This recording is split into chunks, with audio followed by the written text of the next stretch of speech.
Buenas tardes, mi nombre es Loriel Lucía Coas Paulino y al junto de mis compañeros Aslin Peralta, Juan Rosario y Wendy Nayeli estaremos presentando la siguiente infografía que trata sobre la formación del método lingüístico. Wendy Nayeli Perdomo de Asa y me tocó la primera parte de nuestra infografía.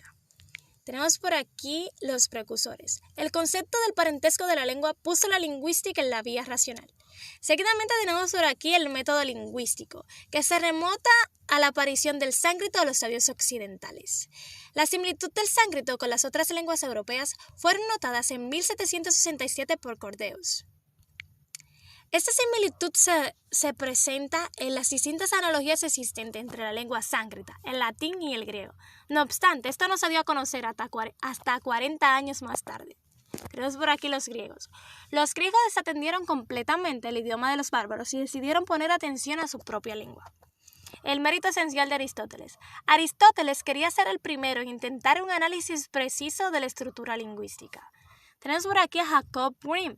Cuando Grimm introdujo la perspectiva histórica, consagró el estudio de los dialectos germánicos y publicó la segunda edición de su Deutsche Grammatik, o más bien de su gramática alemana, en 1822. Un punto muy importante, que me llamó muchísimo la atención, fue las lenguas de la primera edad. La lengua de la primera edad fue muda. Los hombres se comunicaban mediante símbolos y su primer lenguaje fue poético, se comunicaban mediante versos. Otro punto sumamente esencial fue el aporte de Meyer. Meyer decía que Bob había fundado la gramática comparada un tanto como Cristóbal Colón descubrió América. Colón creía llegar a las Indias. Bob esperaba crear la lengua prearia original. Hasta aquí mi oportunidad y le dejo con mis compañeros que les estarán hablando sobre otros temas sumamente importantes y de gran interés. Gracias.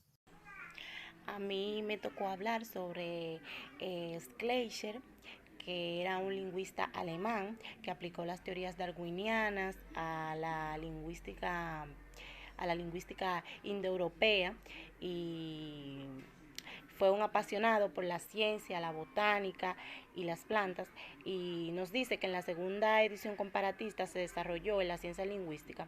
Su punto de vista original, el que quiso introducir, era que la lingüística es que los seres humanos nacen, crecen, se reproducen, envejecen y mueren, manifestando así los fenómenos de la palabra vida.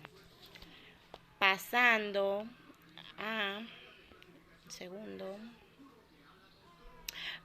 a los neogramáticos,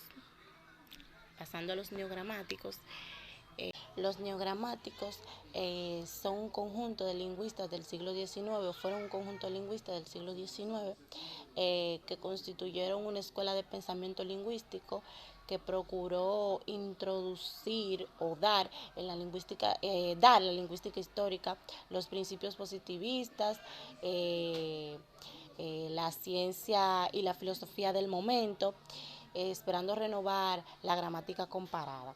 En aquel primer medio siglo, las investigaciones se habían trabajado en forma dispersa. A partir de la década de 1870, la gramática comparada tomó una nueva orientación. Se abandonaron las concepciones románticas sobre la pureza de la lengua primitiva y se renunció a tratar de hacer una investigación genética de las formas gramaticales. Bien, como han mencionado mis compañeros, varios aspectos importantísimos de lo que es o fue la formación del método lingüístico. Yo les daré continuidad a algunos aspectos que también son importantes o fueron importantes en aquel entonces. Está lo que son las lenguas indoeuropeas.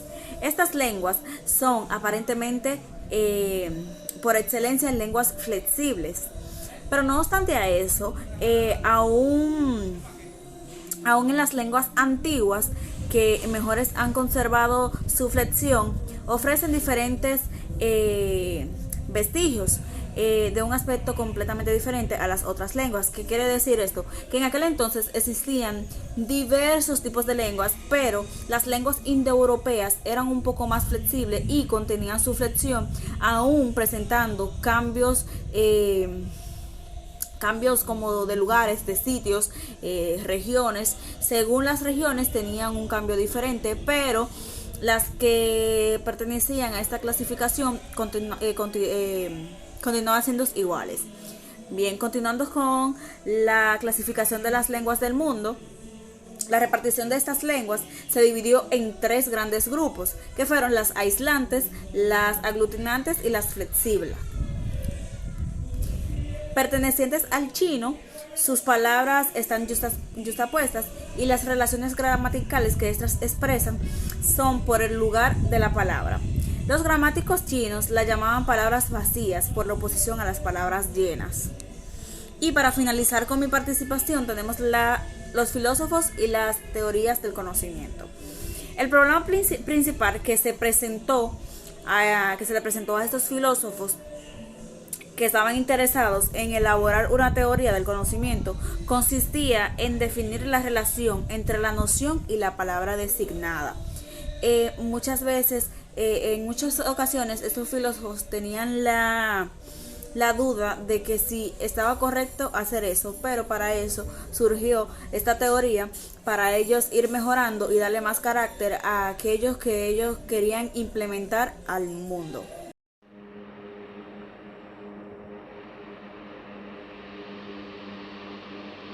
Buenas tardes, mi nombre es Juan Rosario y les estaré hablando sobre los últimos 2 temas, el cual es el origen del lenguaje y un autor llamado Leibniz. Pues bien, Leibniz era un apasionado por las ciencias, la botánica y las plantas.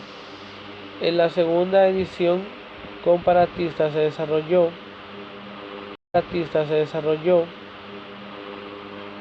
en las ciencias lingüísticas. Su punto de vista original que introdujo en la lingüística es que los seres humanos nacen, crecen y se reproducen, envejecen y mueren, manifestando así los fenómenos de lo que es la palabra de vida.